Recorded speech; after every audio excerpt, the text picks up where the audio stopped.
The live TV, सच सबसे आगे।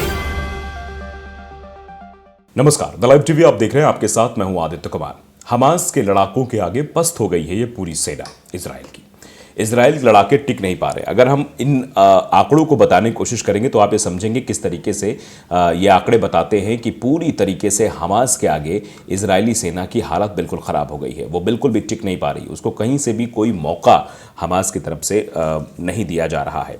और जिस तरीके से वो अलग अलग जगहों पर महिमा मंडन करने की कोशिश करती है, उस हिसाब से बताने की कोशिश करती है कि हम तो जो है कुछ भी कर लेंगे। दरअसल ये जो आंकड़ा प्रस्तुत किया गया है हमास की तरफ से, वो आंकड़ा ही यह दर्शाता है कि पूरी तरीके से हमास ने इजराइल को तबाह कर दिया है। देखिए, ये गुलाम नबी मदनी लिखते हैं कि गाज़ा मुजाहिदीन ने इजराइल सैनिकों को नर्क में भेजने का विस्फोटक नया वीडियो भेजा है। आप ये वीडियो जरा स्क्रीन पर अपने देखिए, फुल स्क्रीन पर आपको ये वीडियो दिखाई दे रहा है। किस तरीके से ये आप टैंक देखिए जो जा रहा है, वो टैंक पूरी तरह से तबाह हो गया है। टैंक को तबाह कर दिया गया है। जो आंकड़े सामने आए हैं वो आंकड़े भी बहुत हद तक ये बयां करते हैं कि हमास के आगे एक पल भी टिक नहीं पा रही है इजराइल की सेना। अब देखिए, मिस्रा अमरेश ने कुछ चीज़ें प्रस्तुत की हैं जिनके आधार पर यह समझेंगे किस तरीके से आईडीएफ की सेना पूरी तरीके से कमज़ोर हो गई है। पिछले कुछ दिनों के दौरान गाज़ा में फ़िलिस्तीनी प्रतिरोध अभियानों का ये वीडियो सामने आया है। पिछले किस मिनट में क्या कुछ हुआ, इसकी टाइमलाइन भी नीचे दी गई है। आप देखिए, ये वीडियो आप देख सकते हैं, इसकी टाइमलाइन भी बाकायदे दी गई है। पहली टाइमलाइन जो दी गई है उस वीडियो को आप ध्यान से देखिएगा। आईडीएफ के खिलाफ कई लड़ाकू अभियान, मतलब आईडीएफ के खिलाफ जो लड़ाकू अभियान चलाए गए हैं, उस 0 से 3 सेकंड से ये अभियान शुरू होते हैं। इस वीडियो में देख सकते हैं आप किस तरीके से ये अभियान जो है शुरू हुआ है और विस्फोटक अंदाज में ये चीज़ें की जा रही हैं जो तबाह कर रही हैं। दूसरी आप देखिए, 16 सेकंड प्रतिरोध के शहीद। आप समझिए, जो प्रतिरोध हो रहा है उनमें जो शहीद है वो 16 सेकंड पे आपको दिखाई देंगे। आप देख सकते हैं इस वीडियो में किस तरीके की ये पूरी चीज़ें दिखाई दे रही, कैसे प्रतिरोध किया जा रहा है, कैसे तबाह किया जा रहा है। ये आईडीएफ के जवान पूरी तरीके से तबाह होते हुए नज़र आ रहे हैं इन तस्वीरों में।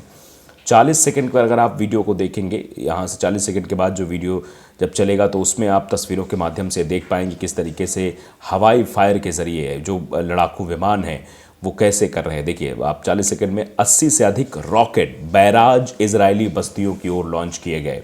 बैराज इजराइल बस्ती आप तस्वीरों में देख सकते हैं। फिर 50 सेकंड बाद आप तस्वीर देखेंगे, प्रतिरोध मोर्टार दस्तों ने अभी सभी लड़ाकू अक्षों में आईडीएफ घुसपैठ पर गोलीबारी की। 160 से कम मिशन पूरे नहीं किए गए।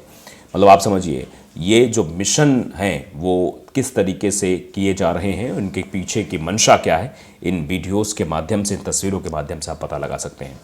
प्रतिरोध सेनानियों ने कई आईडीएफ वाहनों को निशाना बनाकर कई उच्च शक्ति वाले विस्फोटक उपकरणों में विस्फोट किया है। 1 मिनट 15 सेकंड पर यह वीडियो आप देख सकते हैं। 1 मिनट 24 सेकंड पे आप देखेंगे कि प्रतिरोध ने 25 सैन्य वाहनों को आरबीजी, टेंडम, एंटी आर्मर और एंटी फोर्टिफिकेशन गोले के साथ आईडीएफ के एक समूह को निशाना बनाया है। तो लगातार ये निशाना बनाने की प्रक्रिया चल रही है और इससे किस तरीके से तबाह किया जा रहा है। 1 मिनट 33 सेकंड पर आप देख सकते हैं, प्रतिरोध सेनानियों द्वारा आईडीएफ पैदल सेना इकाई पर हमला करने के बाद आईडीएफ के कुछ सैन्य उपकरण और गियर जब्त कर लिए गए हैं। तो ये तस्वीरें ये बहुत कुछ कहती हैं। ये बताती हैं किस तरीके से फिलिस्तीनियों को जो तबाह किया जा रहा था उसका बदला हमास के द्वारा लिया जा रहा है और हमास किस तरीके से एक्टिव होकर वो जो है पूरी तरीके से इजराइल को समाप्त करने की ओर आगे बढ़ रहा है।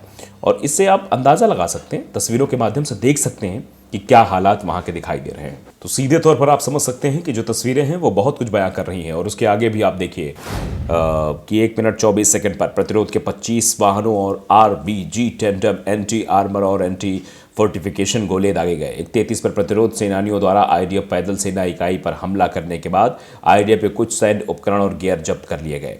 यानी नुकसान भी पहुंचाया जा रहा था भरपूर तरीके से आईडीएफ के जवानों को। तो इससे आप अंदाज़ा लगा सकते हैं कि चीज़ें अभी और बढ़ती हुई जा रही हैं और इससे मुसीबतें और खड़ी होने वाली हैं।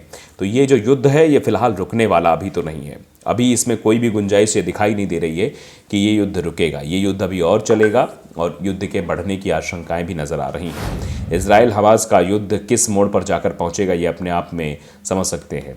तो अब ये लगातार जो अटैकिंग मोड है वो जारी है और जिससे इजराइल को तगड़ी जो है वो मात मिलती हुई दिखाई दे रही है। और जो तस्वीरें निकल कर सामने आ रही हैं वो बहुत कुछ कर रही हैं। तो ये आप अंदाज़ा लगा सकते हैं कि लगातार इजराइल किस तरीके से ध्वस्त होता जा रहा है। इजराइल की हालत ख़राब हो रही है। इजराइल कहीं का नहीं रह गया है। वो युद्ध भले ही कर रहा है लेकिन उसको हर जगह से मात ही मात मिल रही है। और हमास ही नहीं, हिजबुल्लाह ने भी जिस तरीके से नाक में दम कर रखा है इजराइल के, वो भी इजराइल के लिए बहुत बड़ी परेशानी है। इजराइल और हिजबुल्लाह के भीषण जंग के आसार भी नज़र आ रहे हैं। IDF ने लेबनान में हवाई हमले किए हैं। ये भी खबर एक दिन पहले की है। आप समझ सकते हैं कि मतलब एक तरफ हमास है, एक तरफ हिजबुल्लाह है। युद्ध लगातार चल रहा है। कहीं से भी ऐसी कोई गुंजाइश नहीं दिखाई दे रही है जो इस तरीके से चीज़ें करे। इजराइल और लेबनान के हिजबुल्लाह के बीच जंग के आसार दिख रहे हैं। सोमवार की देर रात इजराइल ने लेबनान के अंदर हिजबुल्लाह के हथियार डिपो पर हवाई हमले किए हैं। इस हमले में 14 लोग गंभीर रूप से घायल हो गए हैं। दूसरी तरफ फिलिस्तीनी इलाकों पर इजरायली कब्जे को लेकर अंतर्राष्ट्रीय कोर्ट में सुनवाई शुरू हो गई है। गाजा में चल रही लड़ाई के बीच इजराइल और लेबनान में भी भीषण जंग छिड़ने के आसार दिखाई दे रहे हैं। इजराइल के युद्धक विमानों ने सोमवार की देर रात दक्षिणी लेबनान के बंदरगाह शहर सिडोन के पास गाजियाह में हवाई हमले किए हैं। हिजबुल्लाह के हथियार डिपो को निशाना बनाकर हुए इस हमले में 14 लोग गंभीर रूप से घायल हो गए हैं। इसके साथ ही कई इमारतों में भयंकर आग लग गई है। प्रत्यक्षदर्शियों ने कई तेज धमाकों की आवाज़ें सुनने की भी बात कही है। गाजियाबाद के शहर के चारों ओर धुएं का गुब्बार भी देखा गया है। ये शहर पोर्ट सिटी सिडोन के ठीक दक्षिण में है और इजराइल की सीमा से करीब 60 किलोमीटर उत्तर में मौजूद है। लेबनान के संसद सदस्य ओसामा साद ने कहा कि इजराइल अब तक गाजा में कुछ भी नहीं कर पाया है। लेबनान में भी कुछ हासिल नहीं होने वाला है। वो लेबनानी और फिलिस्तीनी लोगों को डराने के प्रयास से नागरिकों को निशाना बना रहा है, लेकिन उसकी स्थिति में कोई सुधार नहीं होने वाला। इजरायली सेना कहना है कि उसने ये हमले सोमवार को उत्तरी इजराइल के तिबरियाज शहर पर हुए ड्रोन हमले का बदला लेने के लिए किया है। लेबनान के हथियारबंद संगठन हिजबुल्लाह ने इस हमले की कड़ी निंदा भी की है। इसके साथ ही कहा कि इजराइल को इसकी कीमत चुकानी होगी। पिछले साल 7 अक्टूबर को शुरू हुए गाजा संघर्ष के साथ ही इजराइल और हिजबुल्लाह के बीच झड़पों का दौर शुरू हो गया था। अब तक लेबनान में 254 लोग मारे जा चुके हैं। फिलिस्तीनी इलाकों पर इजरायली कब्जे को लेकर अंतर्राष्ट्रीय कोर्ट में सुनवाई भी चल रही है। नीदरलैंड में हेग में मौजूद इंटरनेशनल कोर्ट ऑफ जस्टिस इस बात की सुनवाई कर रहा है कि 1967 में 6 दिन के युद्ध के बाद इजराइल ने फिलिस्तीनियों के इलाकों में जो कब्जा किया वो वैध था या नहीं। अंतर्राष्ट्रीय न्यायालय में से सुनवाई 26 फरवरी तक ये चलेगी। इससे में 50 से ज़्यादा देश दलीलें पेश करेंगे। सुनवाई के दिन फिलिस्तीन के राजनयिक और वकीलों ने भी अपना पक्ष रखा है। कोर्ट की कार्रवाई में शामिल हुए फिलिस्तीन के विदेश मंत्री ने वेस्ट बैंक और पूर्वी यरूशलेम पर इजरायली कब्जे को अवैध बताया और 2 राष्ट्र सिद्धांत को बनाने में मदद की अपील भी की है।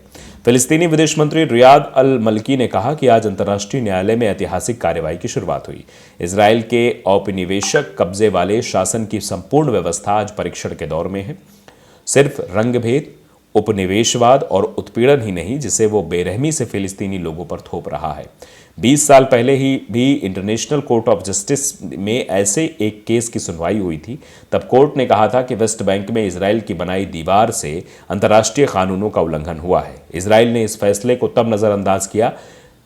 न्यूज एजेंसी रॉयटर्स के मुताबिक ICJ के फैसले बाध्यकारी तो होते हैं, लेकिन ऐसी कोई व्यवस्था नहीं है जिससे उन्हें लागू करवाया जा सके। ऐसे में इजराइल अंतर्राष्ट्रीय कोर्ट के फैसले को नकारता रहा है। इस बार भी ऐसी ही उम्मीद दिखाई दे रही है।